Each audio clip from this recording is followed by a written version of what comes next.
What's up, party animals? Today we are reviewing Lost Ember, a game developed and published by Moon Eye Studios, which is based in Hamburg, Germany.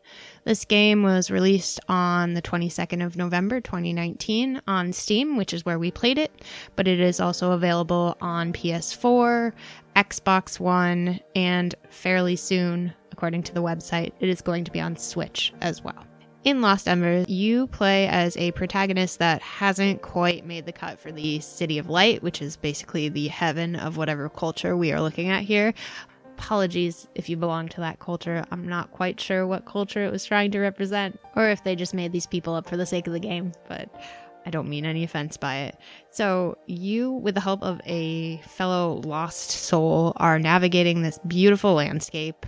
You start out as a wolf, but you also play as a hummingbird, a fish, a worm, a duckling, which I particularly enjoyed, and just about anything else that would walk, swim, or crawl the face of the earth where you once lived. This is a single player game, so it's really a one-person experience unless somebody really enjoys watching you play a game.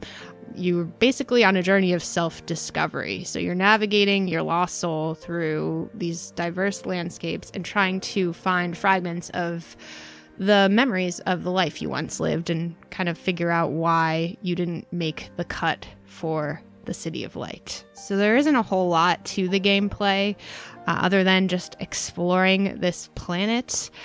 You do have little directional pad options as you're playing different creatures, which makes them do kind of funny things like eat berries or roll or sleep, which is kind of fun to discover as you try the new animals. Though I hate to say it, and it might not have even helped me in particular, I feel like this game would have really benefited from a map because I did find myself walking in circles quite a bit. Not unusual for me, but it would have been nice if I could have pinpointed where I was going and where the next ember was to progress the game faster.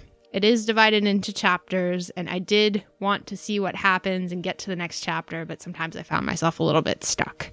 There also were a few fatal errors that we came across playing this game. Now, I don't know if this was computer or user error or the game's error, but it did happen, so I did find it worth mentioning. That said, really didn't detract from my experience of this game. I laughed, I teared up a little bit, I got a little frustrated, but I did overall have a good time. Apart from the errors, the game did run really well, and I also really enjoyed the art style of this game. It wasn't, graphically magnificent, but I thought that the style really suited this game. All of the animals had a really unique look to them. The soundtrack's gorgeous, the beautiful piano pieces I could have just left on in the background. I was really thoroughly enjoying them. I loved discovering the different mushrooms and the pieces of pottery and all of the other little collectibles along the way. Overall, again, a beautiful game. It's simplistic. It is something almost anyone can play. May have benefited from that map, as I said, for some people, but overall, a beautiful game. For more information on Lost Embers or any of the other games we've played, feel free to check us out at MediaMoogle.net, where you can also check out our podcasts like I Dream of Indie, where we'll be talking more in depth about games like Lost Ember.